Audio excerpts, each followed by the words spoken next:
नमस्कार, मैं हूं ओम प्रकाश सस्क। कैपिटल टीवी बिहार के इस खास कार्यक्रम जोहार झारखंड में आपका स्वागत है। आज हम लोग बात करेंगे झारखंड की राजनीति के बारे में। झारखंड में इसी साल के अंत में विधानसभा के भी चुनाव, लोकसभा चुनाव की प्रक्रिया हाल ही में संपन्न हुई है और जो फलाफल आया है वह बीजेपी के लिए शुभ नहीं है। सत्ताधारी बीजेपी रह चुकी है 2019 तक, लेकिन 2019 के बाद जब यह कमान हेमंत सोरेन यानी झारखंड मुक्ति मोर्चा के नेता हेमंत सोरेन के हाथ में आई, तब से उथल पुथल मचा रहा झारखंड की राजनीति में। और आज झारखंड की राजनीति उस उथल पुथल को पार करते हुए जहां पहुंची है, वहां भाजपा के लिए सबसे बड़ा संकट दिखाई दे रहा है। इस संकट का एक संकेत लोकसभा चुनाव के दौरान तब मिला जब बीजेपी को अपनी सीटें गंवानी पड़ी। विपक्ष के पास पहले 2 सीटें हुआ करती। 2014 और 2019 के लोकसभा चुनाव में बीजेपी को और उसके सहयोगी दल आजसू को मिलाकर के 12 सीटें मिलती थी। 2 सीटें ऐसी होती थी जहां विपक्ष यानी जेएमएम और कांग्रेस के उम्मीदवार जीत रहे थे। यह पहला मौका है जब झारखंड में 5 सीटें विपक्ष के पास हैं और बीजेपी और उसके सहयोगी दलों के पास सिर्फ 9 सीटें हैं, यानी नेट 3 सीटों का नुकसान लोकसभा में बीजेपी को हुआ है और उसके सहयोगी। लोकसभा चुनाव पर चर्चा मेरा खास मकसद नहीं है। मेरा मकसद है इसी साल जो विधानसभा का चुनाव होना है उसमें क्या होगा, उसके संकेत क्या बता रहे हैं, हम किधर जा रहा है झारखंड की राजनीति किस करवट बैठेगी, इसके आसार क्या दिख रहे हैं, इस पर हमारे चर्चा का मूल केंद्र है। बात करें, हेमंत सोरेन जमीन घोटाले में सीएम रहते अरेस्ट हो गए थे। उसी दिन उन्होंने इस्तीफा दिया और इस्तीफा देने के बाद चंपई सोरेन को मुख्यमंत्री बना दिया गया। हालांकि बिहार में भी जैसी स्थिति हुई थी कि लालू यादव को जब सीबीआई गिरफ्तार करने वाली थी तो उन्होंने अपनी पत्नी राबड़ी देवी को मुख्यमंत्री बना दिया था। हेमंत सोरेन ने भी यह अपनी ओर से कोशिश की कि झारखंड की कमान वह अपनी पत्नी कल्पना सोरेन को थमा दें, लेकिन पार्टी के भीतर कुछ ऐसे स्वर सुनाई पड़े, खास करके सीता सोरेन जो हेमंत सोरेन की भाभी और उस समय विधायक थी जेएमएम की, उन्होंने इसका विरोध किया। और भी 3-4 लोग थे, लोबिन हेम्ब्रम थे, चमरा लिंडा थे। इन लोगों ने विरोध किया कि उससे भी सीनियर लीडर जेएमएम में हैं, इसलिए कल्पना की जगह किसी दूसरे के नाम पर विचार किया जाए तो सहमति हो जाए। हालांकि बहुमत था, इन 4-5 लोगों की नाराजगी का कोई फर्क नहीं पड़ने वाला था। कल्पना सोरेन आसानी से सीएम बन सकती थी, लेकिन हेमंत सोरेन ने चालाकी की और सबको बांधे रखने के लिए, एकजुट बनाए रखने के लिए हेमंत सोरेन ने कल्पना सोरेन की जगह चंपई सोरेन को मुख्यमंत्री की कुर्सी पर बिठाना बेहतर समझा और उसका बेहतर फलाफल भी लोकसभा चुनाव में जेएमएम को मिला। सीता सोरेन ने जेएमएम छोड़कर बीजेपी का दामन थामा।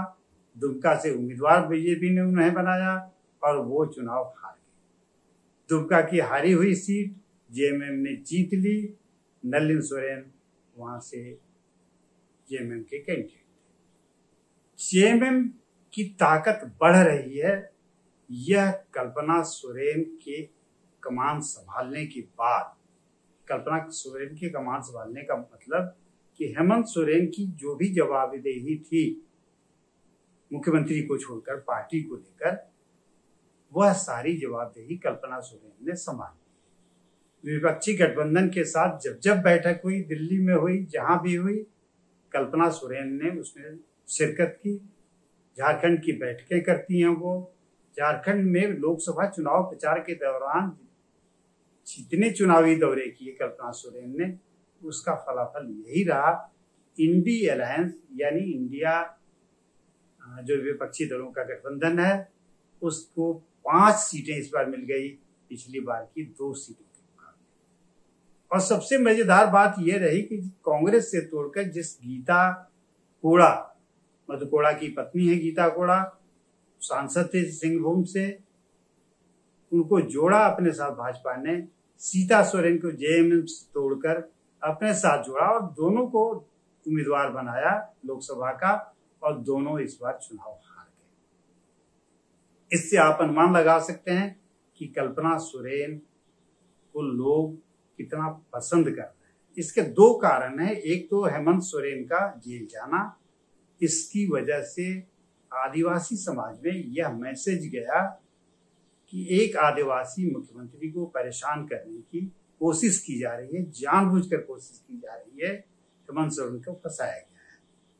इसी वजह से आदिवासी समाज ने जेएमएम का साथ दिया, या जेएमएम के साथ जो दल शामिल थे इंडिया अलायंस में उनका साथ दिया, यानी कांग्रेस के उम्मीदवार जीते, जेएमएम के उम्मीदवार जीते और 5 सीटें इनके जोड़ी में आ गई। सबसे बड़ा सवाल ये उठता है कि कल्पना सोरेन को मुख्यमंत्री बनाने के लिए हेमंत सोरेन ने जो प्रयास शुरू किया था, उसी क्रम में उन्हें गांडे विधानसभा की सीट खाली कराकर उपचुनाव में उतारना था। लोकसभा चुनाव के साथ ही गांडे विधानसभा का उपचुनाव भी हुआ, कल्पना सोरेन भारी मतों से जीत गई, जीतना था। लेकिन कल्पना ने मुख्यमंत्री बनने की कोई हड़बड़ी नहीं दिखाई, और हेमंत सोरेन ने भी शायद यह संकेत उन्हें नहीं दिया कि सारा कुछ तो हम लोगों के इशारे पर ही हो रहा है। भले जेल में हैं हेमंत सोरेन, लेकिन नेता जाते हैं, उनसे मिलते हैं, सलाह लेते हैं। कल ही कांग्रेस के प्रभारी, जो झारखंड प्रभारी हैं, मीर साहब गए, कल्पना सोरेन भी साथ गई। विधानसभा चुनाव की तैयारियों के बारे में बात हुई, टेंटेटिव सीटों पर भी बात हुई, और रणनीति पर भी चर्चा हुई कि हम लोगों की विधानसभा चुनाव में रणनीति क्या होनी चाहिए। यह एक पक्ष है। कल्पना सोरेन फिलवक्त संगठन के लिए सबसे महत्वपूर्ण व्यक्ति हो गई हैं और लगातार वो इस पर काम कर रही हैं। इसका फलाफल लोकसभा चुनाव में दिखा, उनके अपने विधानसभा उपचुनाव में दिखा, और इस बार विधानसभा चुनाव में भी वो असर दिखा जाएं, वो कमाल कर जाएं, तो कोई आश्चर्य की बात नहीं होनी चाहिए। इसलिए नहीं होनी चाहिए कि उन्होंने अपनी ओर से इसके लिए कड़ी मेहनत की, उस मेहनत का फल मीठा मिलना ही चाहिए। अब दूसरी ओर हेमंत सोरेन ने जो काम शुरू किया था, वो बार बार कहते थे कि जनता के लिए, झारखंड की जनता के लिए, झारखंडी अस्मिता के लिए मुझे काम करना है, और इसी बीच वो जेल चले गए। हालांकि अंतिम साल में वो जेल गए हैं, 4 साल उन्होंने पूरा कर दिया था, लेकिन चुनावी साल में जो काम होते हैं उस काम को बड़ी तेजी से आगे बढ़ाया है मुख्यमंत्री चंपई सोरेन ने। क्या आगे बढ़ाया? उन्होंने कहा कि 20 लाख लोगों को अबुआ झारखंड, एक नारा है झारखंड का, अबुआ झारखंड माने अपना झारखंड, उसी तरह अबुआ आवास योजना माने अपना घर योजना झारखंड सरकार ने शुरू की, और कहा कि 20 साल घर अगले 2 साल में बनाकर लोगों को दिए जाएंगे। यह ठीक प्रधानमंत्री की उस योजना के तर्ज पर है जिसमें प्रधानमंत्री ग्रामीण आवास योजना चल रही है। दूसरा, चंपई सोरेन ने यह किया, सबसे बड़ा काम, 33 लाख परिवारों को, झारखंड में आदिवासी समाज या जिस भी किसी समाज के लोग हैं उसमें 33 लाख परिवारों को उन्होंने टारगेट किया। किस लिए? कि इस बार उन्हें अगस्त तक स्वास्थ्य योजना से जोड़ा जाएगा। इस स्वास्थ्य योजना का भी नाम चंपई सोरेन ने झारखंड के हिसाब से रखा। और सबसे बड़ी बात यह कि 33 लाख जो परिवार जुड़ेंगे उनका मेडिकल कवरेज 15 लाख रुपए का होगा। यह भी ठीक ठीक प्रधानमंत्री की जो महत्वाकांक्षी योजना आयुष्मान भारत योजना है उसी तर्ज पर है, लेकिन उससे बड़ी योजना है। उसमें 5 लाख रुपए तक कवर होते हैं, इसमें 15 लाख रुपए का कवरेज दिया गया है। इसमें एक चीज उन्होंने कहा कि गंभीर बीमारी वाले मामले भी इसमें शामिल कर लिए जाएंगे, जिसके लिए अलग से कोशिश करनी पड़ती थी। अगर किसी को कैंसर हो जाए, किसी की किडनी खराब हो जाए, इस तरह के जो बीमारियां होती हैं, तो उसके लिए राज्य सरकार से अलग से अप्रोच करना होता था। वह अप्रोच अब नहीं करना होगा। तीसरा काम किया चंपई सोरेन ने, कहा कि झारखंड की हर महिला को हर महीने 1000 रुपए हम देंगे। यह बड़ी योजना है। इसके आगे उन्होंने क्या कहा कि वृद्धा पेंशन जो जिन महिलाओं को 60 साल की उम्र में, जिन पुरुषों को 60 साल की उम्र में मिलता था, वह वृद्धावस्था पेंशन अब 50 साल की उम्र में शुरू होगा और इसके दायरे में अब 25 साल से अधिक की महिलाएं भी शामिल हो जाएंगी। इस तरह एक एक करके चंपई सोरेन हेमंत सोरेन के चुनावी वादों को पूरा करने की दिशा में लगातार आगे बढ़ रहे। वैसे जब चुनावी वादों की बात चली तो 2 ऐसे वादे झारखंड में लगातार और बड़ी पुरानी मांग रही है। जो भी पार्टी आती है इसका वादा करती है, लेकिन पूरा करने में एक सरकार तो चली गई, वो थे बाबूलाल मरांडी। वह स्थानीयता नीति के मामला है, डोमिसाइल पॉलिसी।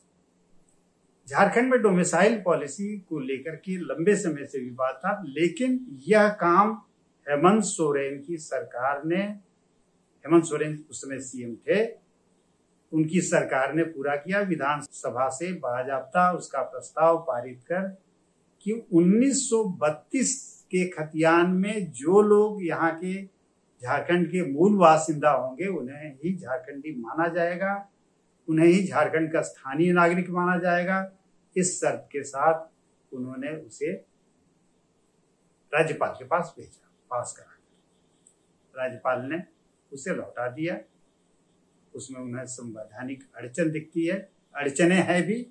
इसलिए मैं कह रहा हूं कि हेमंत सोरेन ने खुद भी एक बार विधानसभा में कहा था, जब यह मांग उठी तो उन्होंने कहा कि प्रस्ताव पारित करने से कुछ नहीं होगा, इसमें कानूनी बाधाएं हैं। इसके पहले भी ये पॉलिसी ऊपरी अदालत से निरस्त हो चुकी है। यानी पब्लिक को जो मैसेज देना था हेमंत सोरेन को, वह तो दे दिया कि मैंने स्थानीयता नीति बनाने का प्रस्ताव पारित कर दिया, और अगर वह नीति फेल हुई तो बीजेपी की वजह से हुई। यह मैसेज कम्युनिकेट हो चुका है।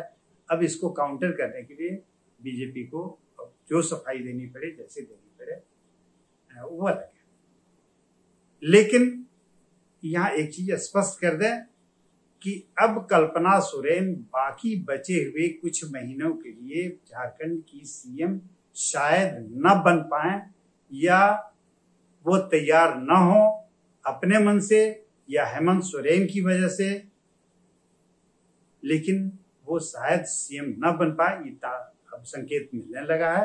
हाँ, सरकार से बाहर रहकर मंत्री बन सकती हैं, क्योंकि मंत्रियों के 2 पद खाली हैं। एक आलमगीर आलम कैश कांड यानी टेंडर घोटाले में जो बड़े पैमाने पर कैश की बरामदगी हुई थी, उसमें वो आरोपी हैं, वो अभी जेल में हैं, उन्होंने इस्तीफा दे दिया है। और दूसरा एक पद हमेशा खाली रहता है, 12 मंत्री बन सकते हैं, 11 ही मंत्री अभी तक हैं। ये 2 मंत्री पद अगर भरे जाते हैं तो संभव है कि कल्पना सोरेन मंत्री बन जाएं। लेकिन मेरा जो अपना मानना है और मेरे पास जो अपनी जानकारी है, उस हिसाब से कल्पना सोरेन इस बार मुख्यमंत्री नहीं बनेंगी।